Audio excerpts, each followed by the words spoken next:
따뜻한 감성, 차가운 이성, 정확한 분석이 함께합니다. 뜨거움과 따뜻함이 함께하는 시간, 신율의 출발 새아침. 신율의 출발 새아침 3부 순서 시작합니다. 잠시 뒤에는 새정치민주연합 김태년 교문위 야당 간사 연결해서 바로 어제 있었던 혼선에 대한 입장 직접 들어보겠습니다. 광고 듣고 시작하죠. 28글자로 백성의 눈을 뜨게 하겠다. 세종대왕의 혁신적인 생각. 동서양을 융합해 새로운 문화를 만들겠다. 알렉산더 대왕의 창조적인 생각. 위대한 생각은 녹슬지 않습니다.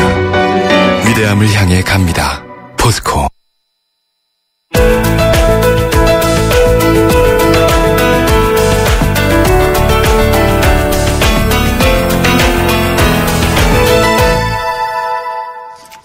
누리과정 예산 편성과 관련해서 어제 여야가 극심한 혼선을 빚었습니다.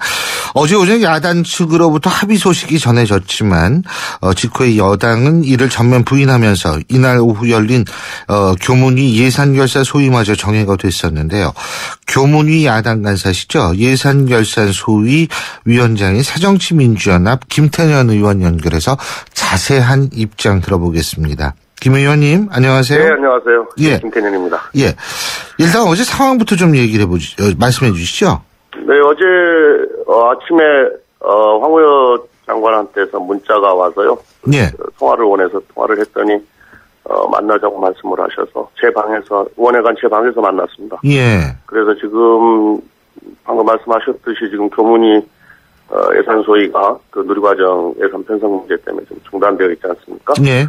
누리과정 예산 편성을 어떻게 할 것이냐에 대해서 협의를 했고 또 합의를 했죠. 네, 지방채와 국고보조를 합쳐서 편성을 하고 지방채에 대한 부분은 정부에서 보증서고 이자를 전액 부담하는 것으로 합의를 했고요. 그 다음에 지금 이 누리과정 어린이집 누리과정과 관련해서 법령 시비가 매해 반복되고 있지 않습니까? 예.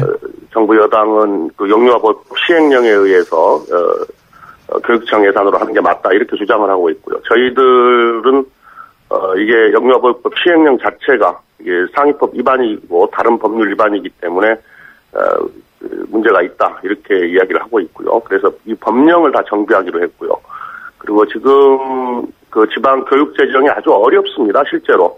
예. 그래서 이 지방 재정 상황을 봐서 그 시도교육청 그 예산을 차지하고 있는 지방 교육 재정 교부금 이 율을 상향 조정하는 것을 추후에 검토하기로 그렇게 합의를 했던 거죠. 예. 예. 여야 간사 그리고 황우여 장관 이렇게 셋이 합의를 한 겁니다. 예, 예. 근데요, 제가 좀 여쭙고 싶은 게 뭐냐면, 여야 간사와 교육부총리가 합의를 하면, 예? 네. 법적으로 어떤 하자 같은 게 발생하는 거는 없습니까? 제가 여쭤보는 건 어떤 하자냐면, 예를 들면 당 지도부와 상의를 한다든지, 네. 당 지도부가 그러한 것을 추인한다든지 이런 과정 없이 그냥 부총리하고 여야 간사가 만나서 그렇게 하자, 그렇게 되면 되는 건가요? 그걸 제가 그걸 잘 몰라서 여쭤보는 거예요. 이게 상임위와 관련된 일이거든요. 네. 상임위는 통상 위원장과 여야 간사가 운영과 관련해서는 협의하고 합의해서 운영을 합니다. 예. 일일이 다 그 당 지도부한테 허락을 받거나 또는 승인을 받거나 이런 건 아니고요. 물론 예. 여러 가지 이제 당과 관련한 여러 가지 상황이 생기면은 지도부의 승인도 받고 하기도 합니다만은 더구나 이건 지금 상임위 예산이거든요. 예. 상임위에서 심사해야 될 예산인데 예산 심사는 여야와 정부가 합의하는 거거든요. 예. 여야와 정부가 합의하는 과정이 상임위 예산 심사 과정입니다. 그러면은 가장 책임 있는 주체인 여야 간사와 주무부처 장관이 합의했으면 그걸 인정하고 그 상임위가 정상적으로 돌아갈 수 있도록 그 협력하고 도와주는 역할이 당 대표단 원내 대표단의 역할인 거죠. 근데 그걸 합의하자마자 장관이 월권했다 그러면서 합의를 엎어버리면 국회를 정상적으로 운영하지 말자는 소리하고 똑같습니다. 이건 국정 운영의 일차적 책임은 여당한테 있는 건데요. 이건 여당의 책임 있는 자세가 아니다. 이렇게 볼 수밖에 없는 거죠. 예. 그래서 그 여당 교문위 간사시죠. 신성범 의원은 간사직 던졌던 모양이에요. 근데 이제 물론 이완구 원내대표가 그걸 말렸던 모양인데 이거 뭐 던졌다. 이거는 사실 여당 간사도 굉장히 화가 났다라는 얘기 아닙니까? 많이 참혹스러웠을 겁니다. 이게 어떻게 보면은 지금 이제 상임위가 지금 그 누리과정 때문에 중단이 되어 있기 때문에 그 간사 입장에서는 저도 뭐 마찬가지입니다만 어떻게든 합의를 해서 상임위를 정상적으로 돌리기 위해서 노력하는 것, 이것 또한 저희들의 기본 임무거든요. 그래서 저도 많이 양보를 해서 5,600억 국고 지원 정도로 합의를 한 건데요. 뭐 여당 간사도 마찬가지 마음이 있었을 거고요. 근데 그걸 그렇게 그냥 마지막 단칼에 자르듯이 잘라버리니까 얼마나 많이 당황스럽고 참혹스러웠는지 모르겠습니다. 그러면 지금 안타깝습니다. 네. 지금 상태가 뭐 반려됐다고 하니까 다행이긴 한데요. 네. 반려가 됐다라는 게 무슨 뜻이죠? 이완구 대표 간사 던진 거 반려됐다 말이죠. 네. 근데 지금 상태가 어떤 상태예요? 그러니까 예를 들면은 지금 황우여 부총리하고 여야 간사가 합의를 했는데 지금 새누리당 지도부가 이제 그거를 이거 말도 안 된다. 응? 이거 합의 아니다라고 합의로 번복을 했죠. 그죠? 네. 하지만 여전히 그 황우여 대표 여야 간사가 합의한 그 부분은 유효한 겁니까? 그럼요. 유효한 거죠. 이 상임위 예산 심사를 하는 데 있어서 여야 간사와 조부처 장관이 책임 있게 합의를 했으면 그건 존중받아야 되는 거고요. 그러니까 뭡니까? 여당 지도부에서 뭐 누구의 판단인지는 잘 모르겠습니다만은 그렇게 하시면 안 되는 겁니다. 아니, 근데 지금 여당 지도부가 그렇게 나오면 여당 같은 경우에는 다시 하자 이렇게 지금 나오고 있어요? 아니, 말이 없습니다, 지금. 말이 없어요? 예. 그걸 어떻게 해줄지 모르는 거구나. 예? 말이 없는 거네. 예. 그렇군요.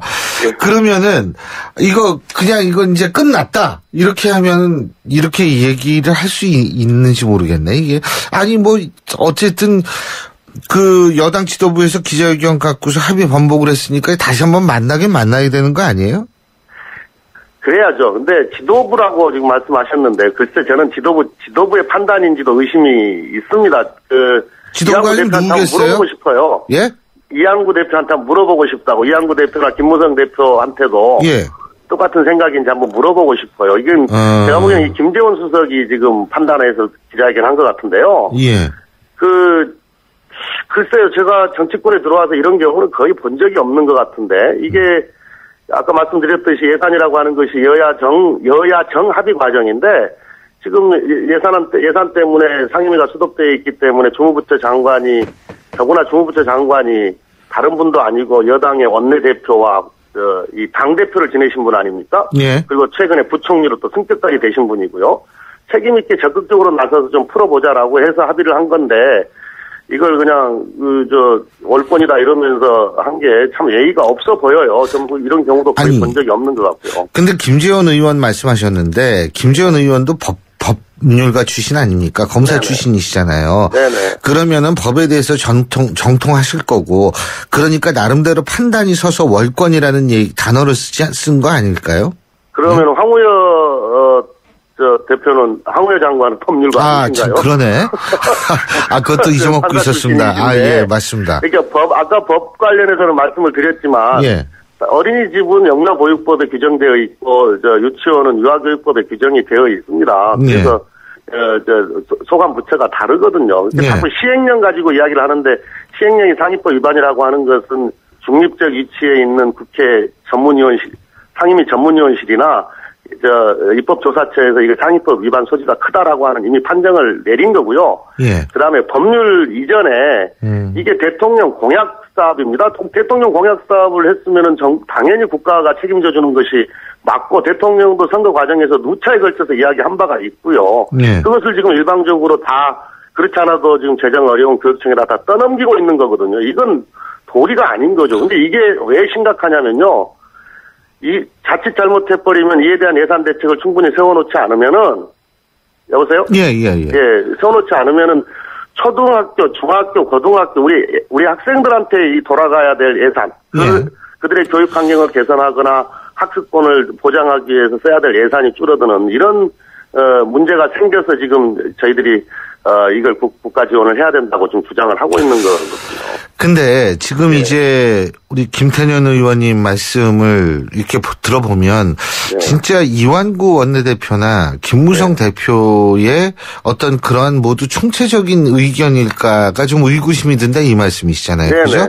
그러니까 김재원 원내수석 부대표가 그 의중으로 김재원 원내수석 부대표의 의중으로 기자회견했을 가능성이 있다라는 말씀이신데 그렇다면 제가 한 가지 여쭤볼 것이 김재원 원내수석 부대표 같은 경우에는 친박의 핵심 아닙니까? 그죠? 그렇다면 이걸 더 확대해서 청와대의 의중을 반영한 것이다. 이렇게 지금 보시는 거예요? 김태현 의원께서는? 네, 그런 지금 이야기들이 많이 있습니다. 이게 청와대가 강경한 거 아니냐 이런 의견도 있고요. 어저께 제가 그 상황을 보면서 이거 뭐 친박도 이게 계급이 있나 뭐 이런 생각까지 들 정도였는데요. 친박도 계급이 있나? 오늘 아주 미다시를 이 헤드라인을 뽑아주셨네요. 예?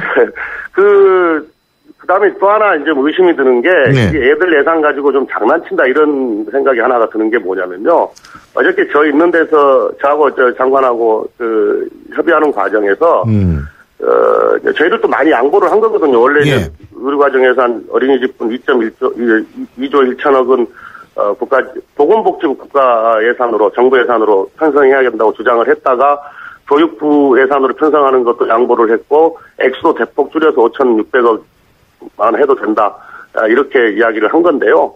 그런 과정에서 이 예산을 책임지고 있는 기재부 차관하고 장관하고 통화를 했어요. 통화를 했는데 저희들이 그러면 다른 누리과정이 부담스러우면 다른 항목이라도 그러면은 지원을 하자. 제가 이제 그렇게 이야기를 한 거거든요. 기재부 차관하고 통화를 했는데 기재부 차관이 누리과정을 딱 찍어가지고 누리과정으로 다만 액수만 정하지 마시고 누리과정으로 증액 요구를 상임위에서 해서 그러면 예결위로 올려주세요. 거기서 액수를 조정해 보겠습니다. 이러면서 마지막에 가면 이제 어차피 야당 정책사업 관련한 예산들이 있지 않겠습니까? 거기다가 얹으면 넣으면 된다 이런 식의 이야기를 한 걸로 봐서 이걸 마지막에 가서 뭐 예산 딜을 하려고 하는 카드로 쓰려고 한 거 아니었나 그런 의도가 있었는데 이게 상임위에서 선합의가 돼버려서 뭐 당황스러운 거 아니었나 또는 또 자기 의중하고 달라지니까 좀 화가 난 거 아닌가. 뭐 이런 생각도 조금 들기도 합니다. 근데 우리 아이들 예산을 가지고 기분으로 뭐 하거나 또는 정치적 계산으로 결정하려고 하면은 저는 안 된다고 봅니다. 그건 자세가 아니라고 봅니다. 그리고 어쨌든 이 누리 예산뿐만이 아니고 다른 예산안 이거 12월 2일 날까지는 안 된다고 보시는 거죠? 지금 야당은. 그죠? 지금 어저께 제가 저희 당의 개수정 소위 지금 예결위 간사, 수석 간사하고 통화를 했는데요. 하여튼 최선을 다해서 그 날짜를 맞춰보기 위해서 이번에는 노력을 하겠다 이런 이야기를 제가 들었습니다. 그 정해진 날짜, 법으로 정해진 날짜를 지키기 위해서 야당도 최선을 다하고 있는 중입니다. 그렇죠. 이번에는 하고 좀 있는 중인데요. 근데 좋겠어요. 이제 이게 예산이라고 하는 게 국민 세금을 가장 적재적소에 쓰도록 심의하는 과정 아니겠습니까? 그렇게 본다고 했을 때 여야 합의가 가장 중요한 예산 심사의 어떻게 보면은 원칙이고 정신이죠. 라고 봤을 때 막 협박하듯이 2일 날을 지키지 않으면은 정부 원안 또는 여당 수정안을 상정하고 처리하겠다라고 이야기를 하는데요. 좀 그렇게 협박하듯이 이야기하지 않았으면 좋겠습니다. 심사하다 보면 좀 더 며칠 늦어질 수도 있고 그런 거 아니겠습니까? 아예 야당이 심사를 거부하면 모를까. 지금 적극적으로 응해서 지금 이 심사를 하고 있는데요. 한 가지만 더 여쭐게요. 지금 교육과정 평가원 말이에요. 파스타 많이 잡수신 데 있잖아요. 파스타 많이 잡수신 데 있잖아요. 교육과정 평가원. 거기 지금 작년에도 그렇고 올해도 그렇고 계속 이게 수능 때문에 문제인데 거기가 수능뿐만 아니라 다른 국가고시도 관리하는 데 아닙니까? 이거 뭐 어떻게 좀 고쳐야 되는 거 아니에요? 이렇게 계속 나오면? 네, 이번 국정감사를 하는 과정에서도 그 기관 운영과 관련한 여러 가지 문제들이 좀 지적이 되었었는데요. 네. 뭐 기관 운영은 그렇다 치더라도 특히나 지금 우리 아이들이 어떻게 보면 인생이 걸린 문제 아니겠어요? 그러니까 이게 문제예요. 예. 그게 여러 가지 특히 이번 문제는 아까 뉴스를 보니까 그 시험 문제를 결정하는 과정에 있어서도 이게 논란이 있을 수 있다라는 내부 논의가 있었다는 거예요. 그렇다면 그건 당연히 그런 문제들은 피하거나 또는 고치거나 했어야 될 건데 그런 시험 문제를 겁없이 냈다고 하는 것이 정말 이해가 안 가고 예. 다시 한번 저희 고문위 차원에서도 이건 정밀하게 좀 들여다봐야 될 것 같습니다. 구조를 바꿔야 되는 건 아닌가라는 생각이 들거든요. 네, 지금 포함하여 하여튼 좀 정밀하게 이게 간단한 문제가 아닌 게 생명과학 네, 같은 경우에 뭐 이거 두 개를 정답 처리한다 이러면 뭐 우리는 끝났다 이렇게 생각하는 문제가 아닌 것이 그렇게 됐을 경우에는 애들 등급이 떨어져요. 아, 그럼요. 네? 그렇게 되면은 실제로 자기가 원하는 대학의 이 학교 이름이 달라지는데 네. 이런 것을 계속 이런 식으로 넘긴다? 저는 사실 잘 이해를 할 수가 없어서 여쭤본 거예요. 이건 네. 가만둘 수 있는 상황이 아니라고 봅니다. 네, 교육부에서도 이 문제는 지금 심각하게 보고 있는 것으로 알고 있고요. 근데 교육부가 어차피 관리를 못 하잖아요. 네, 국무총리실 산하 그 인문사회연구원 그 산하 아닙니까? 그죠? 네. 그러나 이제 그래도 이게 아이들의 진로의 문제고 또 교육과 관련한 문제이기 때문에 교육부가 무관하다 이렇게 볼 수는 없는 거고요. 교육부가 직접 주무 당사자다 이렇게 봐야 되는 겁니다. 주무 당사자라면 관리를 할 수 있게끔 바꿔야죠. 네네. 예, 잘 알겠습니다. 예, 오늘 말씀 여기까지 듣죠. 고맙습니다. 하나만 제가 좀 말씀드려도 될까요? 아, 그럼요. 예. 네, 누리과정 지금 이 예산 문제 때문에 일선의 보육 현장이나 또는 부모님들께서 많이들 걱정하고 계시는데요. 예. 이건 정말 단언컨대 하늘이 두 쪽 나도 그 지원이 중단되는 일은 없을 겁니다. 무슨 수를 쓰든지 간에 이 누리과정 지원을 할 거니까요. 예. 너무 걱정하지 마시고 동요하지 마시라 이런 말씀 드리고 싶습니다. 그 말씀 안 들었으면 큰일 날 뻔했습니다. 진짜 불안해하시는 분들 많거든요. 네. 예, 오늘 말씀 잘 들었습니다. 고맙습니다. 네, 감사합니다. 네. 예, 지금까지 국회 교육문화위원회 야당 간사이자 예산결산소위위원장이시죠. 새정치민주연합 김태년 의원이었습니다.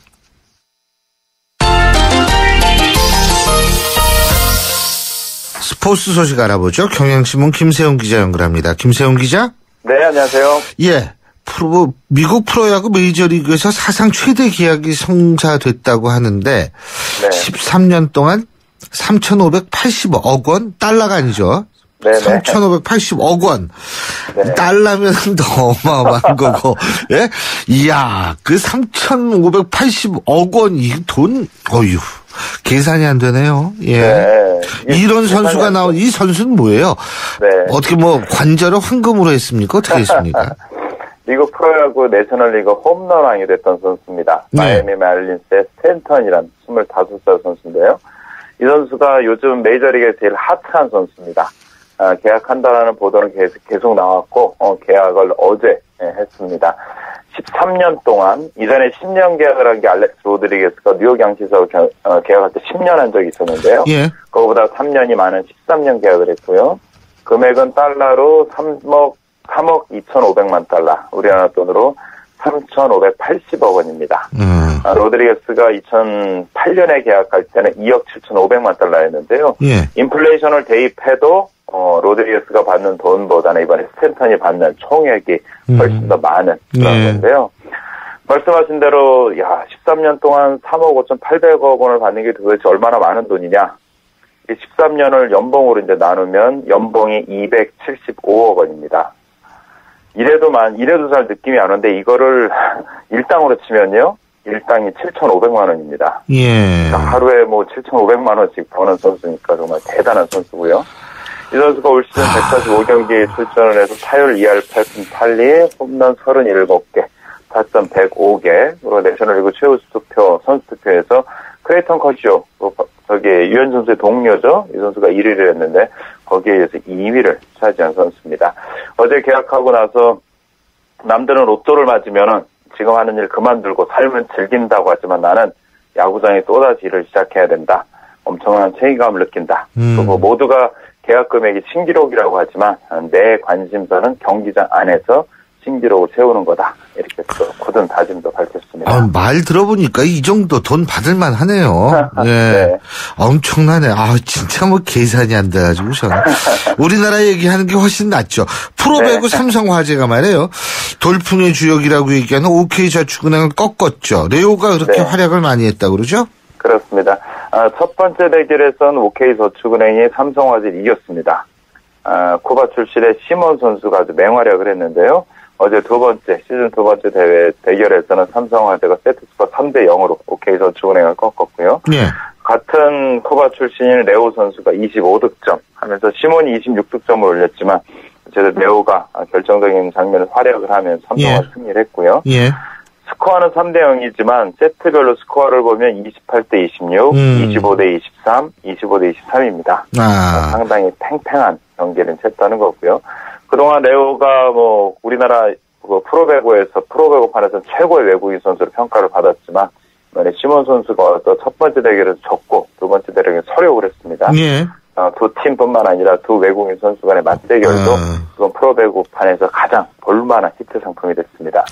그리고 프로야구 두산의 베테랑 타자죠. 김동주 선수가 방출됐다고 그러죠? 네. 왜요? 6년 동안 두산에서만 뛴 선수죠. 예. 네, 어제 방출이 결정이 됐습니다. 두산 구단이 김동주를 보류 선수 명단에서 빼겠다. 보류 선수는 데리고 있는 선수인데 예. 그 선수 명단에서 김동주를 빼겠다고 했고요. 김동주도 두산을 떠나는 거로 결정을 했습니다. 1998년 두산의 전신 오비베어스의 신인 1번 순위로 입단을 했어요. 그동안 3할 9리 273홈런 1097타점을 올렸는데요. 2012년 이후에 출전 경기수가 확 줄었고 올해는 7무대를 아예 밟지를 못했습니다. 예. 나이도 1976년생으로 이승엽과 똑같은 만으로 38입니다.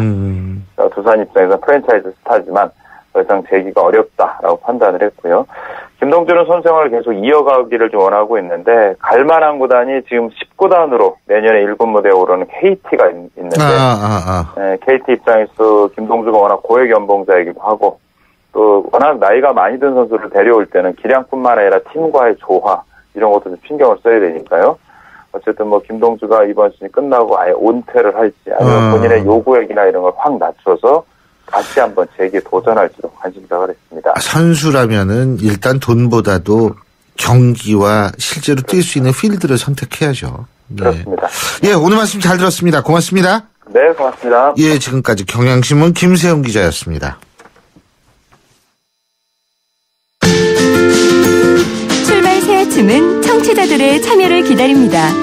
짧은 문자 50원, 긴 문자 100원의 문자 서비스 혹은 트위터 YTN 알스타트로 함께해주세요. 참여하신 분들 중 몇 분을 선정해 준비한 선물을 보내드립니다.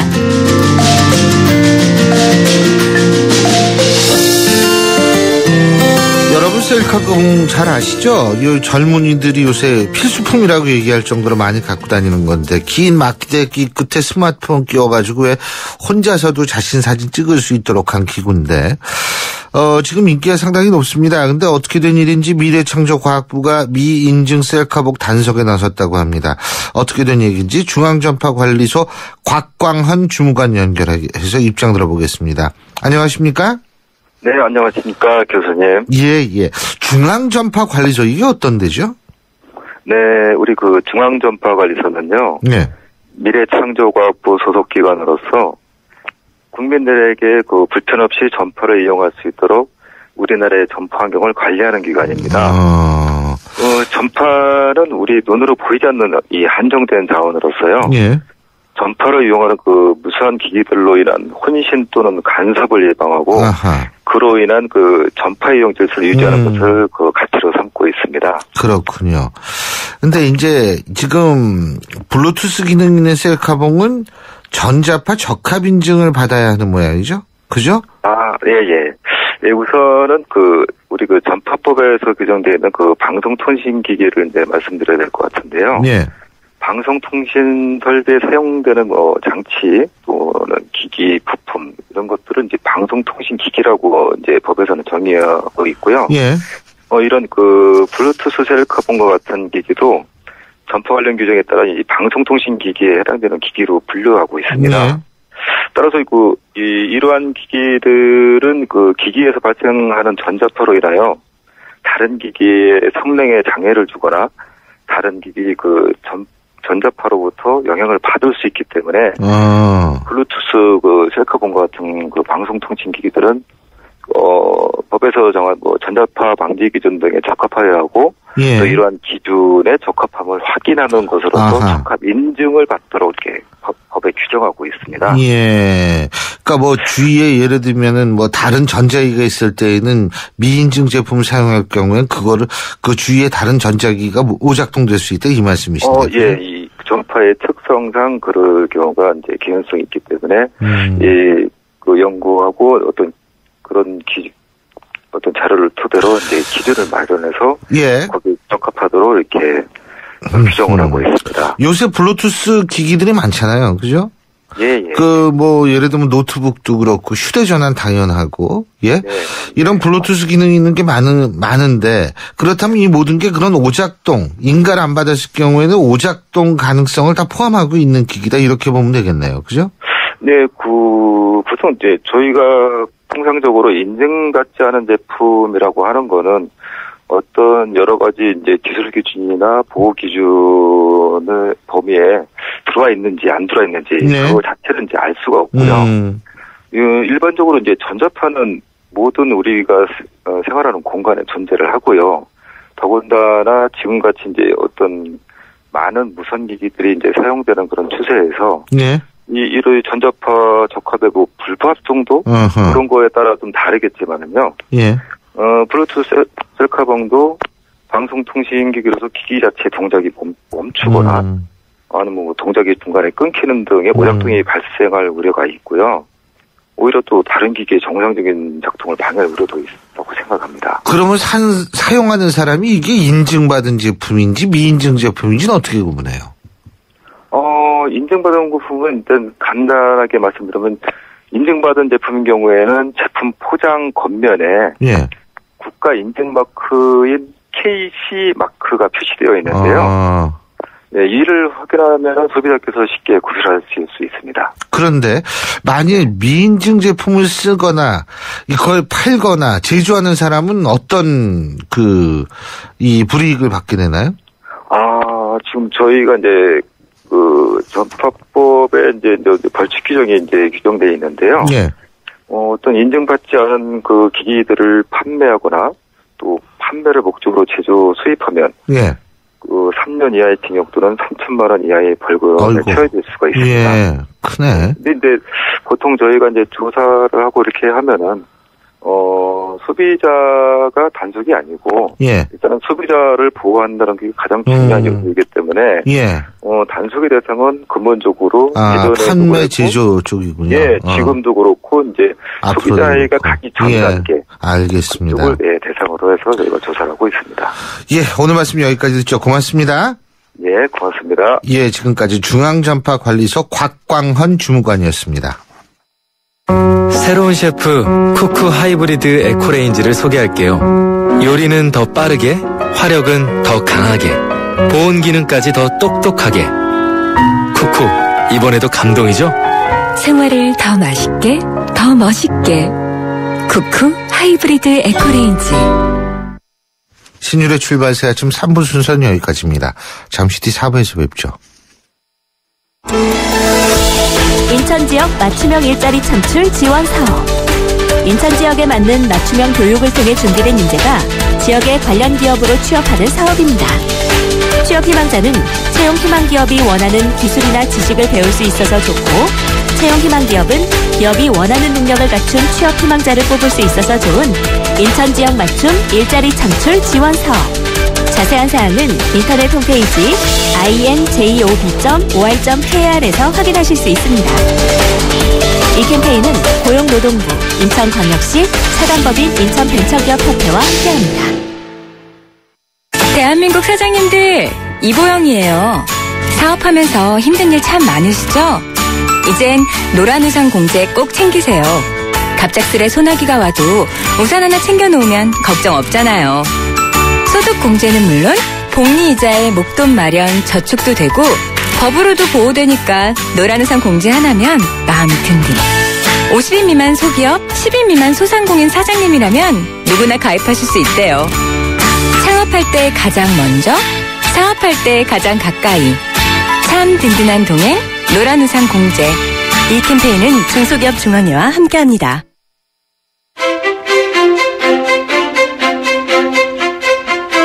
여러분은 지금 신율 교수가 진행하는 출발 새 아침을 듣고 계십니다. 신율의 출발 새 아침 4부 순서 시작합니다. 매주 금요일 4부 영화 얘기하고 있죠. 시네마인 뉴스로 꾸며지고 있는데요. 자, 오늘도 영화평론가의 정말 대부시죠. 오동진 평론가 나와 계십니다. 어서 오십시오. 네, 안녕하십니까. 네. 요새 가장 중요한 뉴스 중에 하나가 이 파리에서 공부하고 있던 북한 유학생이 북한 공작원들에게 납치될 뻔했다가 결국 탈출한 바로 이 얘기인데요. 지금 잠적해 있는 거죠? 잠적해 있는 거죠. 그래서 우리 정부하고 프랑스 정부는 북한한테 최대한도로 압력을 가해야 된다는 겁니다. 이 학생 들어가면 성취 못할 거니까. 뉴스는 좀 앞서가는 그 감이 좀 있더라고요. 또 어떤 때는 또 5명이 또 없어졌다고 그러고. 그게 맞아요. 네. 이게 한 명이 그 장성택 축전 관련 한 명이 지금 이제 그 아버지 때문에 강제 송환될 위기에 처했다 탈출했는데 나머지 학생도 안 보였다. 뭐 이런 얘기를 하는데. 아침 뉴스에는 이제 뭐 다시 학교를 다니고 있다. 예. 뭐 잠시 어디 갔었던 모양이죠. 뉴스는 좀 MT를 갔었나? 예. 뉴스는 이럴 때 좀 정확하게.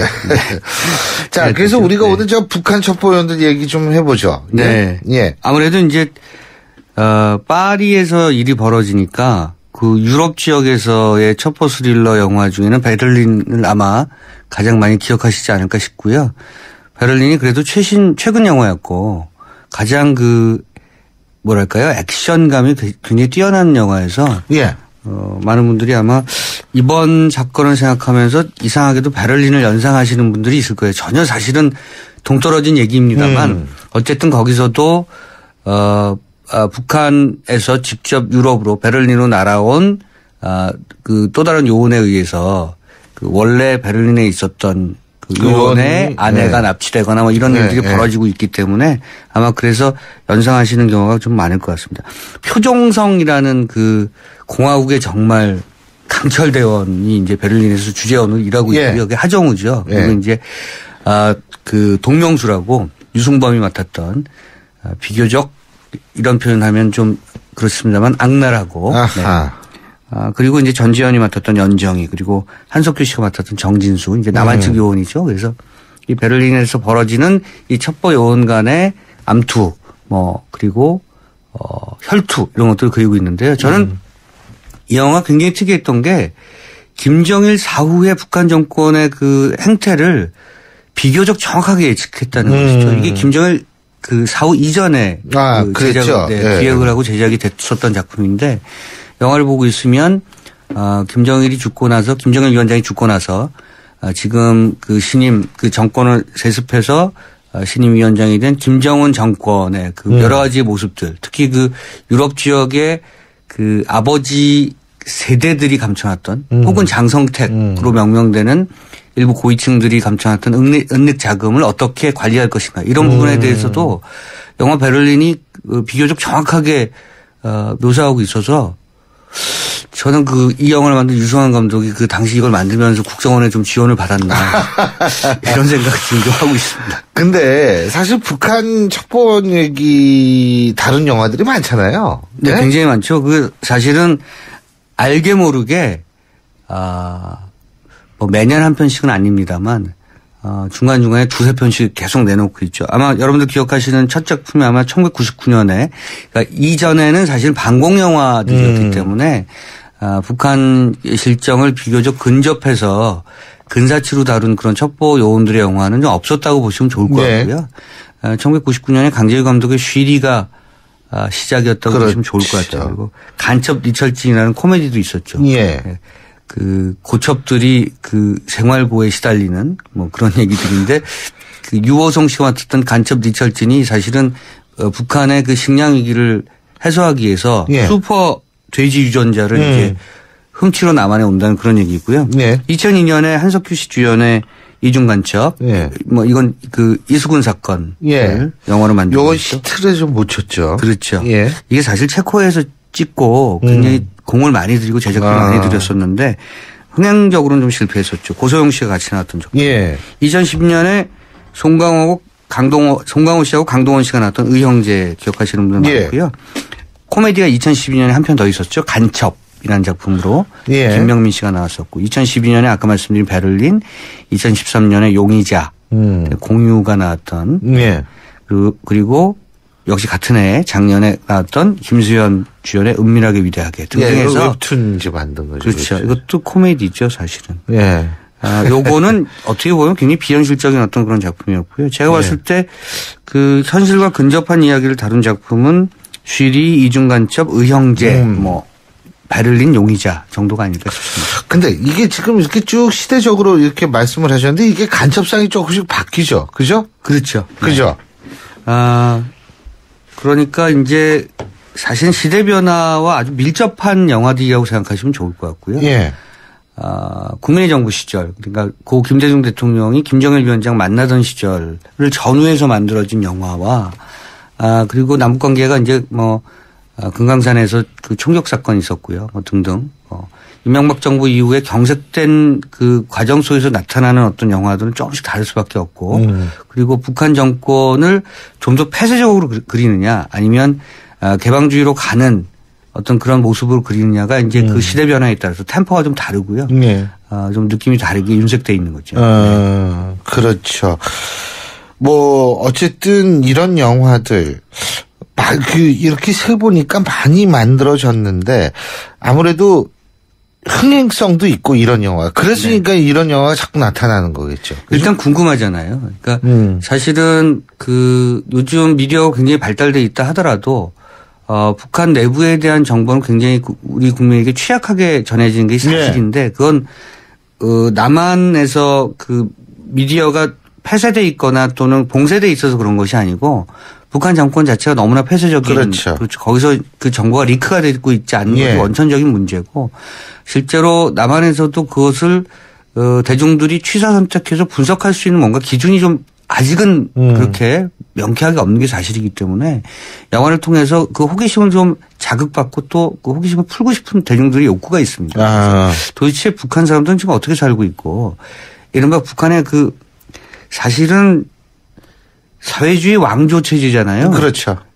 이게 왕조죠. 왕조죠. 이게 조선 500년하고 이제 고려한 500년을 합쳐서 그 관습을 그대로 이어가고 있는 거 아니겠습니까? 맞아요. 그러니까 이게 사회주의 왕조 체제는 전 세계에서 전혀 없었던 실험이기 때문에 저희가 바라보는 것도 좀 불편한 게 굉장히 많습니다. 그런데 그 과정에서 과연 첩보원들이나 또는 그 북한의 첩보원들로 대변되는 북한의 지식인들은 어떤 생각을 하고 있을까 굉장히 궁금하거든요. 그들은 사회개혁의 의지가 없을까?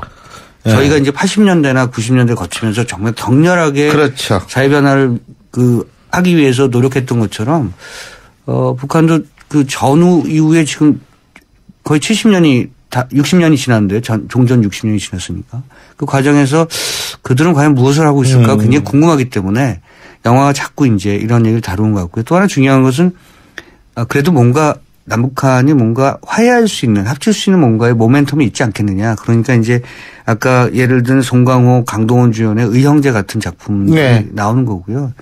그 남한과 북한 측 요원들이 막 가까워지잖아요. 그리고 용의자 같은 작품도 북한의 강철 대원인데 맞습니다. 어쨌든 그들도 원하는 것은 그들의 욕망도 그렇게 우리가 다르지 않다. 이런 것들을 보여주는 가족과 가정에 대한 그런 애정 이런 것도 다르지 않다. 이런 것도 보여준 작품이었죠. 그래서 그런지 모르지만은 뭐 남남 갈등 이런 게 우리 사회에는 참 많지만 이런 영화에서는 굳이 그런 것들의 영향을 안 받는 것 같아요. 그래서 그런지 모르지만. 궁극적으로 이들 영화들이 추구하는 게 휴머니즘인 것 같아요. 이념적인 지향점이 아니고 그러니까 어느 특정 체제에 대한 그 예전에 아까 말씀드린 것처럼 반공 영화들은 일종의 프로파간다 영화들이죠. 그래서 체제 선전용 영화들이었고요. 지금 북한에서 만들어진 사회주의 영화들이 대부분 다 체제 선전용 영화들이기 때문에 그렇게 따지고 보면 이들 영화들은 그런 이념의 어떤 끝을 서로 뭐 확인시키거나 서로 주장하려고 하는 게 아니라 인간의 얼굴을 한 그런 어쨌든 사회를 만들고자 하는 내용들을 담고 있기 때문에 남한 대중들에서 서로 대중 관객들이 서로 정치적 입장 차이가 있더라도 이런 영화들 무리 없이 보는 것 같아요. 네. 네. 뭐 어쨌든 통일 그러니까 우리가 그러니까 사실 통일이라는 것도 이 체제 간의 통합 문제도 있지만 인간과 인간의 통합이 제일 중요한 건데 휴머니즘을 따지다 보면 사실 이제 그런 쪽으로도 얘가 자연히 넘어갈 거고. 네. 저는 사실은 그러니까 일본에서 영화를 하는 분들 중에 다큐멘터리 저도 많이 봤어요. 네. 그런 분들 중에 이제 북한을 갔다 오신 분들이 많은데 북한의 젊은이들이 저희가 불법 다운로드 하듯이 한국 영화를 상당수 지금 보고 있는 걸로 제가 불다족이시군요. 네. 예. 상당수 보고 있는 걸로 알고 있고요. 예. 그러니까 박찬욱 감독이든 김기덕 감독이든 그러니까 그들의 영화들이 어떻게 만들어지고 지금 전 세계적으로 어떤 그 명성을 얻고 있고 이런 것들도 다 잘 알고 있고 대체적으로 남한의 영화들을 많이 보고 있다 이런 얘기도 제가 들은 바 있습니다. 그래서 영화가 상당히 체제를 좀 열게 하는데 굉장히 큰 역할을 할 것이다. 그것뿐만이 아니고 문화적 이질감을 줄이는데 굉장히 큰 역할을 할 수가 있죠. 그렇죠. 네. 그리고 통일에 관련된 영화도 있지 않습니까? 또 그죠? 사실은 그 이전에 만들어진 1999년에 만들어진 공동경비구역 JSA.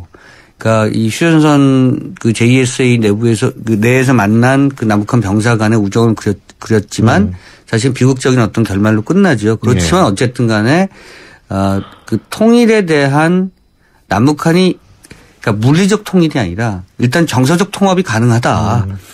굳이 예를 들어서 베를린 장벽이 무너지듯이 그런 어떤 대단히 어떤 퍼포먼스가 있지 않더라도 같은 민족으로서의 정서적 통합은 어쨌든 단계적으로 가능하다는 것을 보여준 그런 작품이었고요. 많은 그 영화들이 그런 것을 원하고 있는 거죠. 그러니까 이런 분단을 다루거나 그 스파이를 다루거나 이렇게 그 해외 공간에서 벌어진 여러 가지의 정치적 외교적 어떤 그런 마찰 같은 것들을 그리는 작품들은 궁극적으로 남북한 간에 가까워질 수 있는 모멘텀을 계속 찾아가려고 하는 부분 그리고 그것을 코미디로 극화시키는 것은 그만큼 그 어떤 에피소드들을 계속 만들 수 있다는 가능성 이런 것들을 좀 보여주려고 하는 것이 아닌가 싶습니다. 예. 그 JSA 공동경비구역은 박찬욱 감독이 원래 감독으로 낙점된 게 아니라 땜빵 대타로 들어간 거라고 그러더라고요. 그 원작이 있었고요. 네. 어쨌든 박찬욱 감독이 근데 그게 우연하게 대박 치는 바람에 아주 이제 탄탄대로를 걷게 되신 그 당시에 560만 했는데요. 그렇죠. 지금 1000만 넘는 그런 관계를 보는 거죠. 하나 작품 더 말씀드리고 싶은 거는요. 그 제일동포 감독 중에 양영희 감독이라고 있습니다. 그래서 다큐멘터리 주로 찍는 감독인데 2012년에 만든 가족의 나라 양익준 감독이 배우로도 나왔던 그런 작품인데요. 조청년의 삶 그리고 북한으로 북송됐던 제일동포들의 삶 이런 것들을 다루고 있는 작품인데 굉장히 좀 리얼하게 봤고요. 북한의 사회가 사실은 어쨌든 변화돼야 되고 개방돼야 된다는 것을 다시 한번 느낄 수 있는 작품이었습니다. 그런데 중요한 것은 북한의 사회를 좀 내부적으로 판단할 필요도 있다. 그러니까 외부적 시선으로만 보려고 하지 말고 지금 갇혀진 사회에서 폐쇄된 사회 속에서 살았던 사람들의 정서나 심리를 내부적 시선으로 좀 판단할 필요도 있다. 이런 것도 좀 말씀드리고 싶습니다. 오늘 주말인데 어떤 노래 들으면서 마무리할까요? 쉬리 말씀드렸기 때문에 네. 캐롤 키드의 When I Dream 골랐고요. 이 노래 이 영화 히트하면서 전국적으로 울려 퍼졌던 그런 노래였죠. 맞습니다. 자, 오늘 말씀은 여기까지 듣죠. 지금까지 오동진 영화평론가였습니다. 오늘 말씀 잘 들었습니다. 감사합니다. 고맙습니다. 네. 예. 신율의 출발 새 아침. 금요일 순서는 여기서 마무리하겠습니다. 이제 초겨울 느낌이 나는 주말이 됐는데요. 초겨울. 또 초겨울은 초겨울 나름대로의 매력이 있다는 생각입니다. 그런 매력 한껏 느낄 수 있는 주말 되시기 바라겠고요. 저는 월요일 아침 7시 15분에 다시 찾아뵙겠습니다. 고맙습니다.